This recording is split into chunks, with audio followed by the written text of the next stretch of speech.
Good morning everyone, কেমন আছো সবাই? আইও সবাই ভীষণ ভালো আছো, সুস্থ আছো। অ্যানি সোনা কি একটু গুড মর্নিং বলবে? বলবে অ্যানি সোনা একটু গুড মর্নিং? অ্যানি একটা প্যান্টের উপর দিয়ে আর একটা প্যান্ট পরছে। এখন এত নিজে নিজে সবকিছু করতে শিখে গেছে, ফুল প্যান্টের উপর দিয়ে হাফ প্যান্ট পরছে। এটা কি স্টাইল? এটা কি নতুন এবছর পুজোর? এবছর পুজোয় কি নতুন বেরিয়েছে এটা? হ্যাঁ, একটু আদর দাও, একটু আদর দাও। গুড মর্নিং কি একটু বলবে? হ্যাঁ বলবে, গুড মর্নিং বলবে? বাচ্চাটা বলবে না, বলবে। সকালে একটা পার্সেল এসছে যেটার মধ্যে রয়েছে পুজোর শাড়ি। তবে শাড়িটা আমার নয়, শাড়িটা হচ্ছে সামনের বাড়ির কাকিমার, যাকে সোনাই নতুন মা বলে ডাকে, সেই কাকিমার শাড়ি আমার কাছ থেকে এসে অর্ডার করেছিল। সেটাই আজকে ডেলিভারি ছিল, আর ওপেন বক্স ডেলিভারি ছিল বলে ওরা ওপেন করে আমাকে দেখিয়ে দিল যে কি জিনিসটার মধ্যে কোনো অসুবিধা থাকলে আমি রিটার্ন করতে পারবো। তাহলে করো তুমি, তুমি করো, আমার হচ্ছে না তো, তুমি করো। আমি করবো? হচ্ছে না, তুমি করো। আমার তো এক হাতে আটকানো, আমি কি শানভির মতন পারি? এদিকে ঘুরে, এদিকে ঘুরে করছো না কেন তুমি? তাই সকালবেলা আবার ছুটে গেছি কাকিমাদের বাড়িতে। কাকিমাকে বললাম তুমি এসে দেখে নাও, যার শাড়ি সে দেখে নেওয়াই ভালো। ওরে বাবা রে, এসো নাই। কাকিমা এসে সবটা দেখে কনফার্ম করলো, তারপরে পেমেন্ট হয়ে গেল, ব্যাস। কাকিমার পুজোর শাড়ি তো হয়ে গেছে, কিন্তু আমাদের পুজোর শপিং যে কবে হবে সেটা ভগবানই জানে। কারণ আগের দিন যখন গেলাম কিচ্ছু পুজোর সেরকম কালেকশন দেখতেই পেলাম না, কিছু ভালোই লাগেনি। তো ওই জন্য আমরা একটু ওয়েট করে যাচ্ছি যাতে কিছু ভালো জিনিসই আমরা পাই। ওখানে সেরকম পছন্দসই জিনিস তো আমি দেখতে পেলাম না, বিশেষ করে সোনাইয়েরটাই সেদিনকে দেখছিলাম। তো সোনাইয়ের জন্য যেই সব জিনিসগুলো এমবাজার কিংবা বাজার কলকাতা ছিল, এমবাজারে তো তেমন কালেকশন, হ্যাঁ এমবাজারেই যেটুকু যা দেখলাম, বাজার কলকাতায় সেরকম পছন্দসই কিচ্ছু পাইনি, কিচ্ছু না। এমবাজারে যেগুলো দেখছি সেগুলো ওই পয়লা বৈশাখের জন্য ঠিক আছে, বাট পুজোর জন্য একেবারেই ঠিকঠাক না। ভুলুদের এখন সোফা থেকে জায়গা হয়েছে এই বারান্দার কোণটাতে।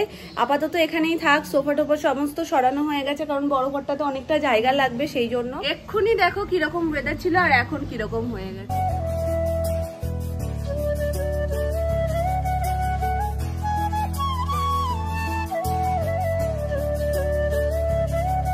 কোথায় যাচ্ছি? কার কাছে? ওপরে নামনা কাছে এসেছে। বৃত্তি পরে তো যেই গুরুম ডেকেছে বলছে কি বাবা ভবাই কি আসছে? গুরুম, গুরুম কোন জায়গা আসছে? নাকের কোনায়, চোখের ওপরে। হ্যাঁ শানভির না? ও কি সুন্দর, শানভি কি সুন্দর হাওয়া। এই ঝিরিঝিরি পড়ছে, ঝিরিঝিরি পড়ছে বৃত্তি। তাতাই গয়ে যাই, গয়ে যাই, গয়ে যাই, গয়ে যাই।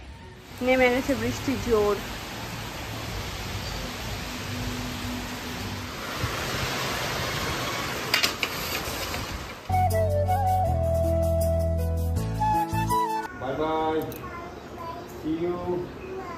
ঠিক আছে যাও। নিরামিষ, তুমি কি খাবে বলো? ওই বাবা, ওই বাবা। নিরামিষে হয়েছে আলু ভাজা পোস্ত দিয়ে, ধনেপাতা দিয়ে গাঢ় করে একটু ডাল হয়েছে, পটল আলু দিয়ে একটু মাখো মাখো একটা তরকারি হয়েছে, আর করলা ভাজা। সবাইকে খেতে দিয়ে দিয়েছি, ওই জন্য করলা জাস্ট অল্পই একটু রয়েছে মামনি আর সোনামার জন্য, বাকি সবার হয়ে গেছে। আজকে সকালবেলায় কাকিমা যে শাড়িটা এসছে, কাকিমা তখন রান্নার তাড়াতে আর নিয়ে যেতে পারিনি, বললো আমি পরে বিকালবেলায় আসবো, সময় করে আসুক। তোমাদেরকে একটু ছোট্ট করে দেখিয়ে দিই কি শাড়ি অর্ডার করা হয়েছে। এটা ডার্ক মেরুনের মধ্যে রয়েছে, কিন্তু ডুয়েল টোন। দেখো এখানে আলো করলে মনে হচ্ছে যে মেরুন কালার, আর এদিকটা একটু কালচে কালচে লাগছে। এবার শাড়িতে এরকম ছোট ছোট বুটির কাজ রয়েছে, আর এই হচ্ছে গিয়ে আঁচল। এটা আঁচল, পুরো আঁচলটা আমি যে এক্সপেক্ট করেছিলাম তার থেকে অনেক অনেক অনেক বেটার এসছে। মানে শাড়িটা ভীষণ নরম এসছে। আমি ভেবেছিলাম হয়তো একটু খসখস খসখস করবে, কিন্তু সেটা একদমই না। ইনস্ট্যান্ট চুল ফুল কেটে একদম রেডি। অনেকদিন ধরে ভাবে শুধু কাটবো কাটবো, চুলটা লেতুর হয়ে গেছিল পুরো, একটু স্ট্রেট করে কেটে দিয়েছি, না হলে আর ইয়ে হবে না। মানে ওই শ্যাম্পু করে এসে দাঁড়ানোর সময় মামনির কাছে সত্যিই নেই। মামনি যেই শ্যাম্পু ট্যাম্পু করে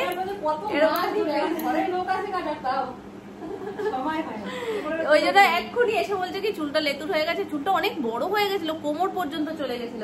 আমি তাহলে এক্ষুনি দাঁড়াও, আমি এক্ষুনি কেটে দিই।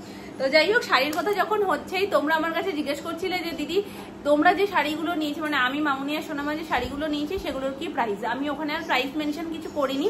তো তোমরা অনেকেই দেখলাম কমেন্ট করেছো যে একটু প্রাইসটা বলো, তাহলে খুব ভালো হতো। শাড়ির এক এক রকম প্রাইস। তো মামুনি সোনামার যে শাড়িগুলো, ওই শাড়িগুলোর 2800, 3000 এরকম প্রাইস। আর আমার যে ব্ল্যাক শাড়িটা দেখলে, ওই ব্ল্যাক শাড়িটার প্রাইস হচ্ছে 3500। আর যেটা মা আমি নেবো করেও নিলাম না, ওই শাড়িটার কত দাম ছিল জানো? ওটা 2500 না? তো বুটির যে ব্ল্যাকের ওপর ছিল ওটা 2500। আর যেটা আমি নিয়ে এসেছি, যেটা আগের দিন তোমাদের সাথে শেয়ার করলাম ব্ল্যাকটা, মানে বড় কাজেরটা, ওটা হলো 3500। পর আকাশটা দারুণ লাগে দেখতে, খুব বেশিক্ষণ বৃষ্টি না হলেও ওয়েদারটা মোটামুটি ঠিকঠাক। আর এখন একটা মিষ্টি রোদ উঠেছে, আকাশটা দেখো কি সুন্দর লাগছে না, নীল হয়ে আছে। হাসবো, কাঁদবো না রাগ করবো নিজের উপরে, সেটাই মাঝে মাঝে বুঝতে পারি না জানো। হ্যাঁ বাবাই, তুই আদর কর আমার। 30%-এ ফোনে চার্জ দিয়েছি মোটামুটি। কখন তখন মনে হয় বধুয়াটা শুরু হয়েছে। আমি ভাবলাম কি হয়ে গেছে মনে হয় এখন, এতক্ষণ ফোনের সাথে কোনো সম্পর্কই ছিল না।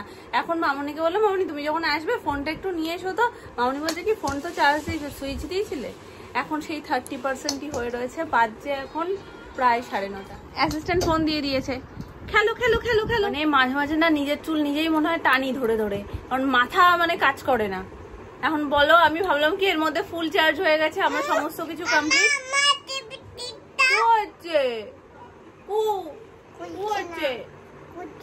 এটা কি খোলার জিনিস?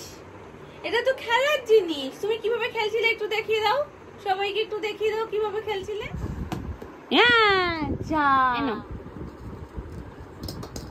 এনো গপু দাদাও খেলবে তোমার সাথে, তুমি দাদার সাথে খেলছো। ছোট্ট বল, আর বাকিগুলো নাও, বাকিগুলো নাও।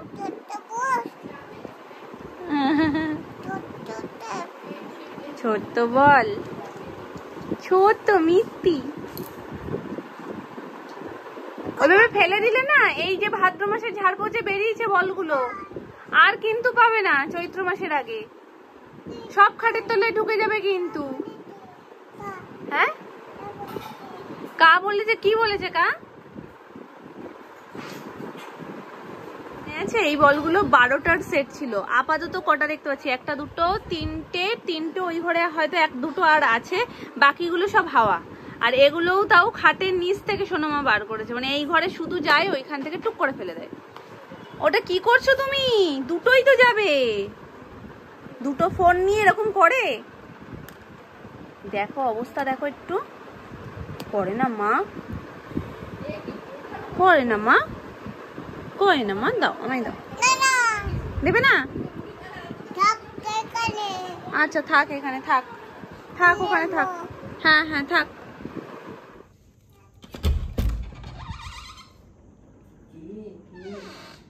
কি ব্যাপার, আপনি কি ঘরে আসবেন না?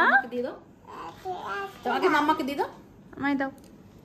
শ্রী গুরু জয়, শ্রী গুরু জয়, শ্রী গুরু জয়, শ্রী গুরু জয়।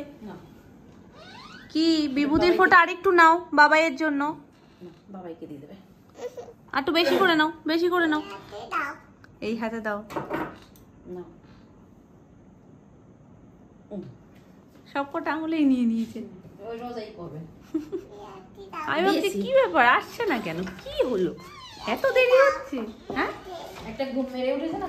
হ্যাঁ দিচ্ছি তো, দেখো একটা মিনি শট দিয়ে একদম। মাম্মা তো তোমার পেছনে, মাম্মা কই? প্রতিদিন এখানে এসে মামা বলে ডাক দেয়, আমি বলি হ্যাঁ, তারপরেও ঘরে ঢোকে। ওই দেখো, ওই মাম্মা, ওটা কে? ওটা কে বলে?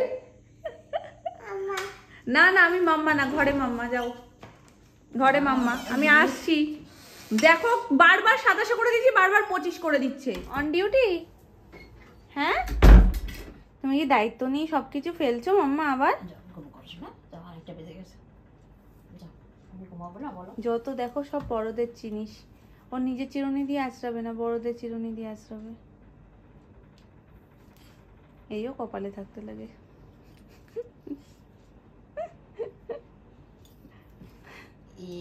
যে চারটি আছে সে চারটিও তুলে দাও। রাত্রে এখন কটা বাজে? হুশ আছে? মুখখানা দেখো কি করে দুষ্টু করে হাসে, যখনই দেখবা কোনো দুষ্টুমি করে হাসিটা একটু দাঁত চেপে দেয়। সোনা। এটা কি আমার সোনা? এটা কি আমার সোনা? আমার সোনা তো। এখন যদি ভুল করে বলে দেয় মাম্মা সোনা, তাহলে কি তুমি করতে দেবা?